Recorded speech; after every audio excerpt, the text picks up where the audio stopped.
Hello everyone, welcome to your YouTube channel. My name is Utpal और इस video में मैं आपके साथ खुद का जो एक्सपीरियंस है वो शेयर करने वाला हूं as a JRF in DRDO।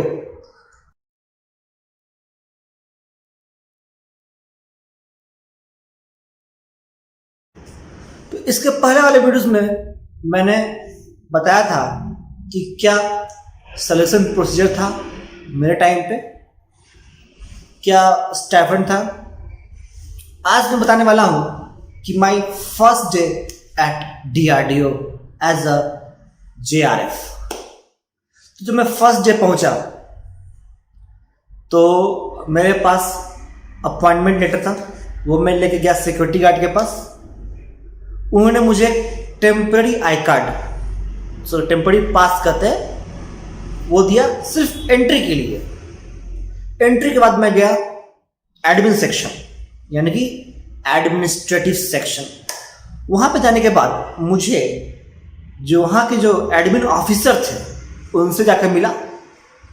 उसके बाद उन्होंने मुझे एक और 30 डेज का टेम्पररी आईडी कार्ड बनाकर दिया, क्योंकि immediate ID card, permanent ID card मिलता नहीं है, क्योंकि वो टाइम लगता है बनने में, क्योंकि वो कंप्यूटराइज्ड होता है, उसमें चिप लगा होता है, सेंसर लगे होते हैं, तो उसको बनने में टाइम लगता है।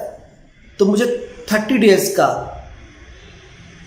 आईडी कार्ड मिला, टेम्पररी आईडी कार्ड।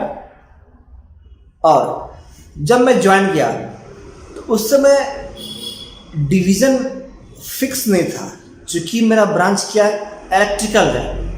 तो इलेक्ट्रिकल में भी काफ़ी सारे डिपार्टमेंट्स होते हैं, जैसे कोई EMI/EMC टेस्टिंग कर रहा है, कोई LTF यानी लाइटनिंग टेस्टिंग पे काम कर रहा है, कोई पावर सप्लाई पे काम कर रहा है। ठीक है, तो जिस टाइम मैं ज्वाइन किया था तो हमारे लैब में इलेक्ट्रिकल मेजर, प्योरली इलेक्ट्रिकल के 2 डिवीजन थे।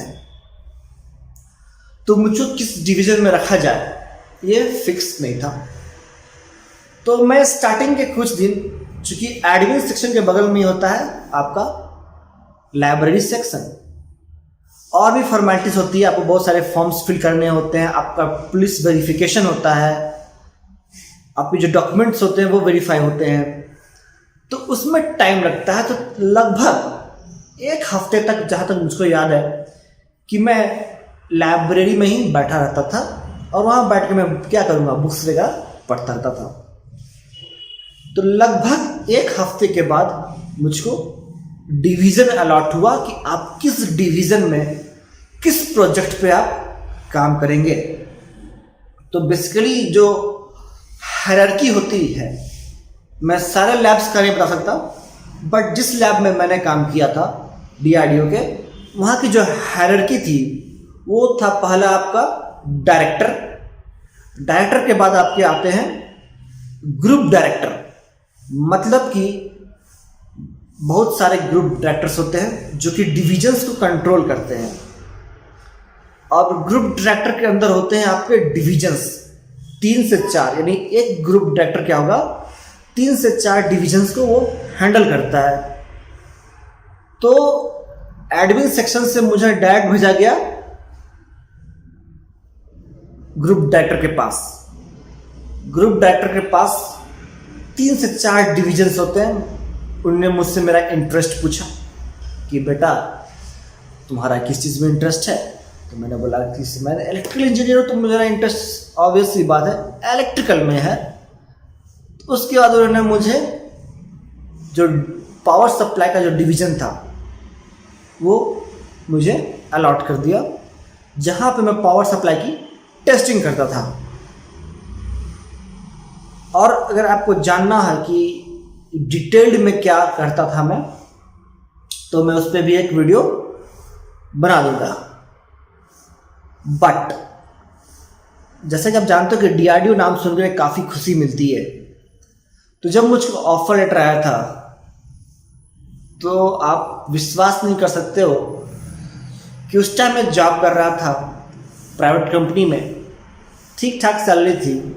उसके बाद भी मैंने उस जॉब को छोड़कर कॉन्ट्रैक्ट जॉब में गया।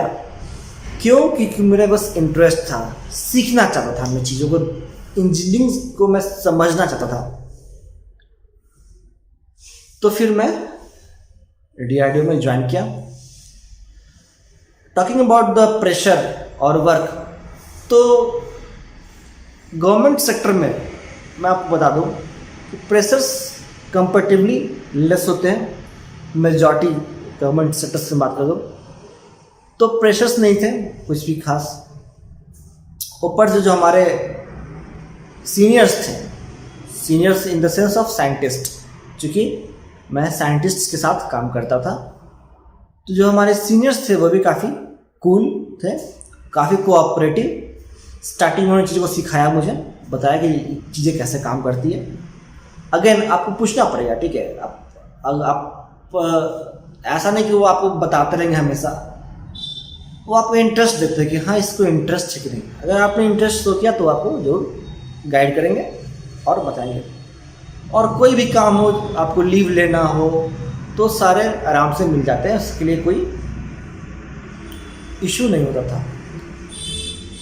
तो अगर आप चाहो तो उसमें आप प्रिपरेशन भी अच्छे से कर सकते हो। अगर आप चाहते हो कि मैं फिर से 1 साल जॉब करते प्रिपरेशन कर लूँ तो पॉसिबल है, इसमें पॉसिबल डेफिनेटली है। क्यों डेफिनेटली पॉसिबल है? क्योंकि वर्किंग है आपका 5 डेज अ वीक, यानी कि आपको हफ्ते में 5 ही दिन काम करना होता है।